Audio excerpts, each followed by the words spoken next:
Hello and welcome back to our landscape series in the Sketchbook app. In this video, I'm going to show you how to create this scene here of this mountain and silhouette that is reflected in a body of water. You can see that we are going to repeat the process of creating a nice gradient in our background, and then I'm going to show you how to draw something and then duplicate it, flip it, or transform it, they call it, and then we'll change the opacity. I'm going to be drawing these people down here, but you can choose any silhouette that you want, so maybe you want to start thinking about that. For now, let's head over to Sketchbook and get started. To get started, we're going to come over to Sketchbook and hit that plus sign down at the bottom and click on New Sketch.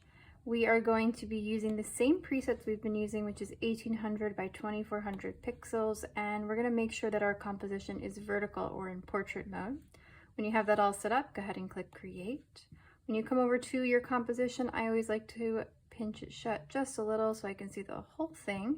And then we are going to jump right in. We're going to create that gradient in the background. So you know you're going to come up to your bucket tool. You're going to choose that second option there to create that gradient. Tap anywhere to get the gradient to start up. And then we're going to make that gradient vertical. You know this process. And this time we are going to create a gradient that the ends are the same color and the middle is different. And for this gradient, you can choose any colors that you want at all. So go for it if you want to create a sunset, if you want to create a purple sky, go for it. I'm going to choose like a blue color. So I'm going to be around here. I'm going to come up from the black, and I think I'm going to keep it rather dark. I want it to be sort of, let's see, I'm going to play around. I want it to be sort of like nighttime a little bit, like the sun has just set. So I'm going to stick with maybe that color, maybe a little bit lighter. Something like, all right, wait, let me tell you something. Remember, we have black and white and we have the color, but this is gray over here, right? So do you see me? I'm here with the hue itself. I'm bringing it darker in value, but if I pull it in this way, it's going to become more gray. Do you see that? So play around with your color and choose what you like. You want it to sort of speak the same language. I think I'm going to do something like that. Yeah, we'll check it out. I'm going to, right away, make this one down here the same color. So I'm going to click on that white bubble, come over here, grab my eyedropper that we used in our last composition, grab that bright blue, not here, this bright blue up top, or any color you have, and that'll repeat the same color. We want it to reflect, so that's going to be important. In the middle, you want to change that to something else. I'm going to go with some kind of like yellowy orange color, but that feels way too crazy and bright, so I'm going to probably live over here. Something like that, maybe a little bit more orange to have that kind of glow. Right, sort of like the sun has just set. It's got like that little pink hue there, just a little. All right, so I'm going to tap out of that. I'm going to see if I like it. I think it looks good. Before I click off of this though, I want you to adjust this middle bit. All right, so I don't want you to be too tall because I want you to have some extra sky there. Maybe somewhere not directly in the middle, maybe a little bit lower, right, to have that little bit of glow in the water. Okay, so make it a little bit lower than halfway. When you're happy, go ahead and click off of it and you can solidify that composition. All right, so up next, we're going to be drawing a mountain range here that we're then going to flip, and we're going to change the opacity of that layer so it looks like see-through, and that's going to make an effect that it feels like it's reflecting in a body of water. So to start, we're going to click on the plus sign for a new layer, and then we're going to come over here. We're going to keep working with the technical pen, and we're going to change our color to black because we're going to be working in silhouette, just like the tree in the ground. All right.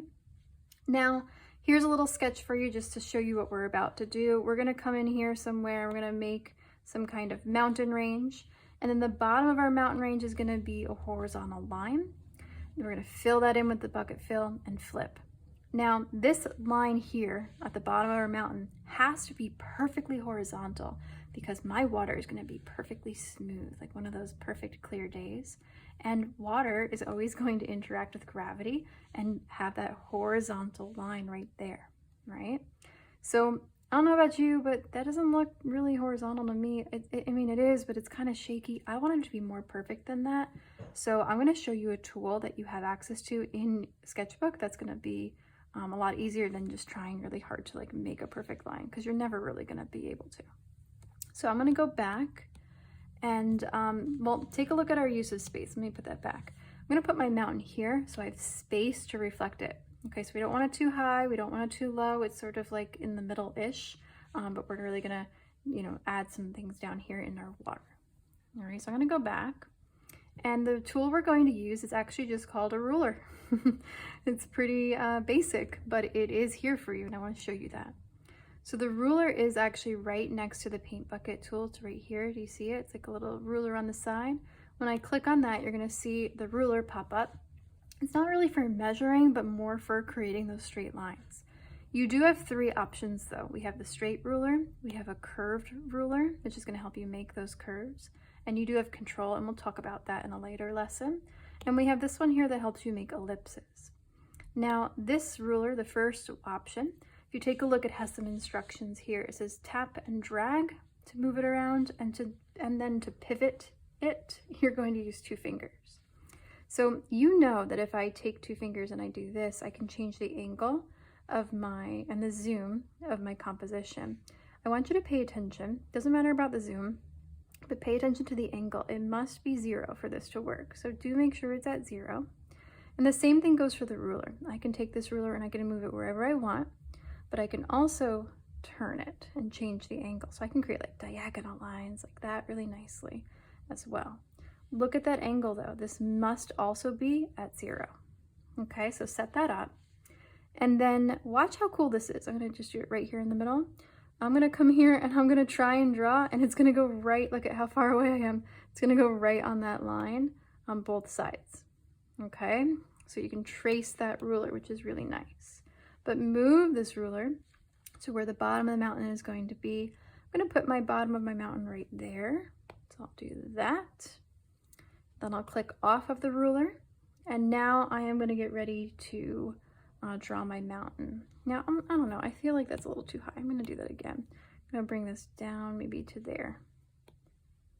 That feels better to me. All right, so you don't want it directly in the middle, you sort of want it a little bit lower. Now I'm going to turn this, I'm going to draw my mountain. You know how to draw a mountain too, so I'm just going to go for it. I'm just going to go like that. Any old mountain you like, right? If you want to change it up, go for it. When you're happy, you're going to grab the bucket fill. Make sure that you go from the gradient over here to the solid fill and hit it twice to create that fill area. Okay, so there's our mountain. Now, the next step is something really new. We're going to duplicate this layer, and then we're going to transform it, and then we're going to change the opacity. All right, so pay close attention to this one. To duplicate this layer, we're going to click on the layer itself, and we're going to find the option that says duplicate. Here we have copy, cut, paste, and duplicate. Click on duplicate, and you're going to see it duplicates it right above, right? So here is my new layer, and I'm on that new one. Now we're going to transform this. We're going to take it right there, and we're going to flip it. All right, to do that, you're going to come up to the top and you're going to find the transform tool. And that's right here. It's a bunch of arrows right next to the paint bucket. All right, so click on those arrows. You're going to see it changes your view, and you have options. You can like smush it.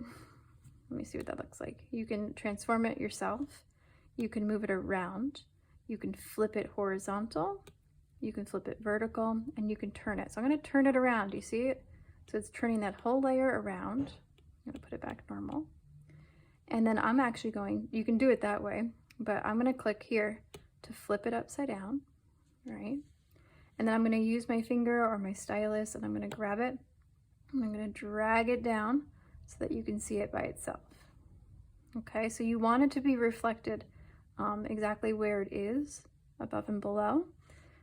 If it's flipped the other way, that's not going to work for you, okay, because that's not gonna happen.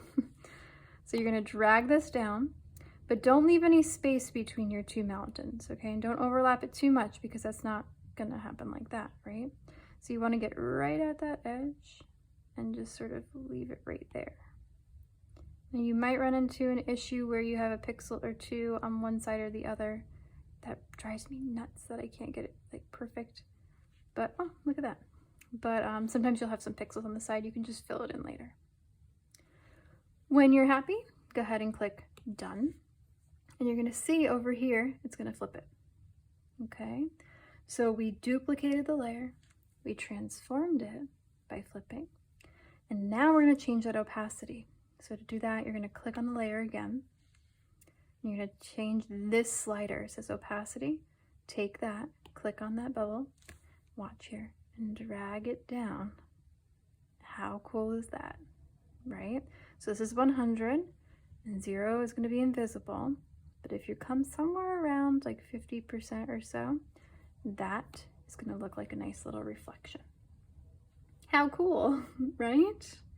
So we're going to repeat that process another time because we're going to add a little silhouette down here, a little focal point for us. So here's our background of our mountain, and now we're going to add a silhouette.